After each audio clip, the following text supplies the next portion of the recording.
नमस्ते, म चाहिँ उत्तमा भट्ट। मेरो चाहिँ काफली कस्मेटिक एन्टेडस रहेको छ होइन। मेरो चाहिँ तपाईँहरूको कस्मेटिक होइन, क्रिमहरू कस्मेटिकतिर चाहिँ एउटा डिलर रहेको छ होइन। मसँग अब धेरै कम्पनीहरू पनि छन् होइन, 4-5 वटा कस्मेटिक डिलरहरू पनि रहेको छ मसँग। अनि म चाहिँ एउटा ब्युटिसियनतिर चाहिँ होइन, ब्युटिसियन ट्रेनिङहरू लिइराखेकी छु र स्पेसल मैले चाहिँ फेस सम्बन्धी नै यो ट्रेनिङहरू लिइराखेको हुँदा म आज आफूले सिकेको जानेको मध्ये हजुरहरूलाई पनि होइन केही सल्लाह सुझाव होइन आफूले जानेको कुराहरू भन्न आइरहेकी छु। अनि म चाहिँ आज स्पेसल होइन भन्न आएको चाहिँ रेटिनल सिरमको बारेमा हो। अनि धेरैजनाहरूले रेटिनल सिरमको बारेमा त सुन्नु भएको छ होला है। अनि कतिजनाले त युज पनि गरिराख्नु भएको छ होला। अनि कतिजना चाहिँ अब युज गर्ने प्लानिङमा हुनुहुन्छ होला। रेटिनल सिरममा चाहिँ भिटामिन ए फर्मुला हुन्छ होइन। अनि रेटिनल सिरम चाहिँ होइन तपाईँहरूको कसरी युज गर्ने, कहिले युज गर्ने होइन, अनि कुन उमेरपछि हामीले युज गर्ने होइन, अनि यसको इफेक्ट कति युज गरेको होइन कति महिनापछि हाम्रो फेसमा एक्चुअल इफेक्टहरू आउँछ होइन। जेको लागि हामी युज गरिराखेका छौँ त्यसको बेनिफिट हामीलाई कति महिनादेखि सुरु हुन्छ त होइन। यो कुराहरू सबै कुराहरू हजुरहरूलाई भन्न आइरहेकी छु होइन। रेटिनल सिरम अब कुन एजबाट सुरु गर्ने, अब रेटिनल सिरमहरू कुन एजबाट सुरु गर्ने भन्दाखेरि हजुरहरूको रिङ्कलको लागि होइन, रिङ्कलको लागि चाहिँ फाइन लाइन रिङ्कलको लागि प्रयोग गर्दै हुनुहुन्छ भने हजुरहरूले 25 वर्ष क्रस भइसकेपछि मात्र गर्नु होला होइन। तर आजभोलि चाहिँ यो रेटिनल चाहिँ होइन तपाईँहरूको धेरै अब पिम्पलहरू होइन, पिम्पलहरूको कारणले गर्दा पिम्पलहरूको लागि भनेर चाहिँ त्योभन्दा कम एजले पनि गरिएको पाइएको छ होइन।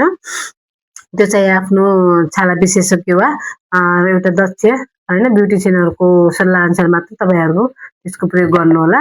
अनि अर्को आयो रेटिनल सिरम कतिखेर गर्ने। रेटिनल सिरम चाहिँ होइन हामीले नाइटमा मात्र प्रयोग गर्नुपर्ने हुन्छ।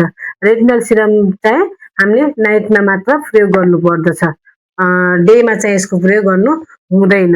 अनि अर्को कुरा आयो रेटिनल सिरम कसरी युज गर्ने। रेटिनल सिरम यदि हजुरहरूको ड्राई र सेन्सिटिभ स्किन छ भनेपछि चाहिँ हजुरले पहिला मजाले फेस वास वा क्लिन्जरले हजुरले आफ्नो फेस धुनुभयो होइन। फेस धोइसकेपछि हजुरहरूले मजाले त्यसलाई सुक्खा गरेर आफ्नो फेसलाई चाहिँ एकदम ड्राई गरेर फेसलाई पुस्नुभयो। पुछिसकेपछि चाहिँ हजुरहरूले होइन फेस पुछिसकेपछि हजुरहरूले चाहिँ अब त्यसमा रेटिनल सिरमहरू लगाउने होइन। 1 ड्रप 2 ड्रप थोरै अनि यहाँ लगाउने, त्यसपछि यसलाई थ्याप थ्याप थ्याप गरेर बस त्यसपछि छोडिदिने एकछिन एब्जर्ब हुन। अनि त्यसको 5-10 मिनटपछि चाहिँ हजुरहरूले एकदम ड्राई स्किन छ भने त अब क्रिम बेसमा एउटा राम्रो मोइस्चराइजर युज गर्नै पर्ने हुन्छ। मोइस्चराइजर युज नगर्नुभयो भने हजुरहरूको झन् ड्राई हुने होइन, एकदम इरिटेसन हुने, रेडनेस हुने त्यस्तो चाहिँ गर्ने गर्दछ रेटिनल सिरमले। त्यही भएर त्यसलाई चाहिँ एकदम शान्त गर्न, यो फेसलाई चाहिँ अब रेडनेस नहोस् अनि साइड इफेक्ट नगरोस् भनेर चाहिँ हामीले मोइस्चराइजर चाहिँ राम्रोसँगले गर्नुपर्ने हुन्छ। अनि अब आयो ओइली स्किन। अब जस्तो ओइली स्किन छ उहाँहरूले चाहिँ पहिला राम्रो क्लिनरले आफ्नो फेस सफा गर्ने। फेस सफा गरिसकेपछि चाहिँ एकदम ड्राई होइन, ड्राई गरेर चाहिँ एकदम पुस्नुपर्छ फेसलाई चाहिँ होइन। अनि त्यसपछि रेटिनल सिरम लगाउने। अनि रेटिनल सिरम लगाइसकेपछि मोइस्चराइजर जुन ओइल फ्री वाला मोइस्चराइजर लगाउनु पर्ने हुन्छ। अनि अर्को कुरा आयो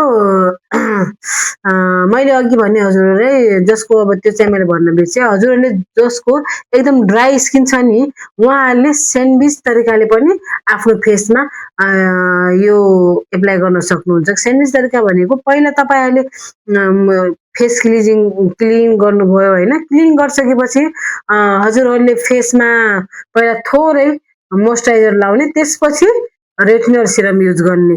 फेरि रेटिनल सिरम युज गरिसकेपछि फेरि मजाले फेरि तपाईँहरूको कुनै पनि मोइस्चराइजर क्रिम बेसमा एप्लाई गर्ने। त्यस्तो गर्दाखेरि के हुन्छ तपाईँहरूको जो अलरेडी फेस ड्राई छ अनि त्यसलाई चाहिँ ड्राइनेस कम गर्नलाई चाहिँ त्यो गर्नुपर्ने हुन्छ। नत्र अब ड्राई फेसमा फेरि रेटिनल डाइरेक्ट युज गर्नुभयो भने कसैको चाहिँ फेसमा रियाक्सनहरू आइदिने हुन्छ कि त झन् ड्राई हुने, चिलाउने, रेडनेस हुने त्यस्तो हुने हुँदा त्यो छालालाई शान्त गर्नलाई चाहिँ त्यो फर्मुला युज गर्नुपर्ने हुन्छ। अनि अब रेटिनल सिरमसँग चाहिँ भिटामिन सी जस्ता एकदम कडा खालका अरू कुनै सिरमहरू चाहिँ युज गर्नु हुँदैन। अनि अर्को कुरा आयो रेटिनल सिरम कसरी युज गर्ने, अब कति टाइम युज गर्ने होइन, कसरी गर्ने भन्दाखेरि रेटिनल सिरम सुरुवातमा हुनुहुन्छ होइन, अब जो अगाडिबाटै गरिराख्नु भएको छ उहाँले त अब बेग्लै पाटो भयो। जो अब सुरुवात गर्दै हुनुहुन्छ भने हजुरहरूले सुरुमा हप्तामा 2 या 3 दिन मात्र रेटिनल सिरम चाहिँ प्रयोग गर्नुपर्ने हुन्छ। एकदम लो क्वान्टिटीबाट जस्तै 0.34बाट हजुरले सुरुवात गर्ने र हप्ताको 2 वा 3 दिन मात्र त्यसको प्रयोग गर्ने। अनि अरू कुनै हाई मतलब हार्टहरू सिरमहरू युज गरिराख्नु भएको छ पिम्पलको लागि होइन, सेल्सिनिक एसिड, भिटामिन सी यस्तै अरू सिरमहरू युज गरिराख्नु भएको छ भने हप्ताको तपाईँको 3 दिन रेटिनल गर्ने र त्यसपछि बाँकी रहेका दिन चाहिँ त्यो सिरमहरूलाई युज गर्न सक्नुहुन्छ। तर एकैचोटि चाहिँ त्यो सिरमहरू युज गर्नु हुँदैन है। अनि अर्को आयो अब रेटिनल सिरमहरू युज गरिदिएर होइन हामी युज गरेर हुन्छौँ होइन, युज गर्दा गर्दै कतिजनाले त के भन्नुहुन्छ रिजल्ट आएन भने बिचमै छोडिदिनुहुन्छ के होइन, त्यस्तो चाहिँ गर्नु हुँदैन। हाम्रो रेटिनल त्यो सिरमले हाम्रो फेसमा जेको लागि हामी युज गरिरहेछौँ त्यसको साइड इफेक्ट गरेको नै, मतलब त्यसको रिजल्ट कस्तो हुन्छ भने कम्तीमा पनि 3 देखि 6 महिना चाहिँ वेट गर्नै पर्ने हुन्छ। त्यसपछि बल्ल हाम्रो फेसमा होइन त्यसको रिजल्टहरू थाहा हुने गर्दछ। त्यही भएर एकदम धैर्य भएर होइन सेरमहरू कुनै पनि त्यस्तै हो, हामीले कुनै कुराहरू पनि लगाउने बित्तिकै होइन रिजल्ट कुनैको पनि आउँदैन। छुमन्तर जादु चाहिँ कुनैले पनि हुँदैन होइन।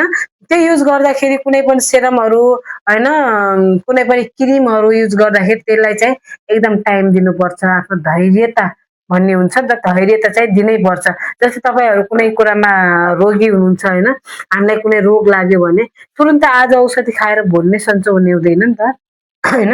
त्यसको पनि रोग अनुसारको होइन, आफूलाई कुन रोग छ त्यो रोग अनुसारकै हिसाबले त औषधि दिएको हुन्छ, त्यही अनुसारले आफूलाई बेनिफिट पनि हुँदै गएको हुन्छ। त्यस्तै हो सेरमहरू होइन, अनि रेटिनल पनि त्यस्तै हो। यो कुनै आज लगायो भोलि एकदम छुमन्तर जादुको जस्तै पुरै फेसै चेन्ज हुने होइन। रेटिनल सिरम एकदम राम्रो सिरम हो। तपाईँहरूमध्ये जो जति सिरम लाउनुहुन्छ नि त्यसमध्ये सबभन्दा राम्रो तपाईँको प्रयोग गर्नु फाइन लाइन होइन, रिङ्कल्स, अनि त्यसपछि तपाईँको अनइभन टोनहरू भयो होइन, फेसमा ब्राइटनिङ छैन भने त्यसको लागि, पिम्पल पिगमेन्टेसनको लागि, सबैको लागि यसको युज गरिन्छ होइन। तर युज गर्दाखेरि हामीहरूले चाहिँ होइन अब एकदम के दक्ष कुनै ब्युटिसियन वा हामीले कुनै अब आफ्नो छाला विशेषज्ञसँग सल्लाह लियो भने धेरै बेस्ट हुन्छ होइन। सल्लाह नलिकन आफै किनेर आएर थाहा नभइकन त्यत्तिकै अलिअलि त्यस्तो लगाउँदाखेरि अब तपाईँहरूको फेस झन् ड्यामेज भइदिने होइन। लाउने तरिका सही हुनुपर्छ। रेटिनल सिरमले एकदम फाइदाजनक छ होइन। मैले चाहिँ होइन आफूले जानेको म यही सम्बन्धी क्लासहरू लिइराखेको छु होइन। ब्युटिसियन क्लास चाहिँ मेरो अरू डिप्लोमाहरू बेग्लै छ भने गरेर अरू पनि होइन, अब ब्युटिसियन क्लास भने त अब सबै आउने भयो, मेकअपदेखि लिएर तपाईँहरूको अब सबै कुरा आउँछ र स्पेसल म आफ्नो स्किन सम्बन्धी पनि क्लास लिइरहेकी छु।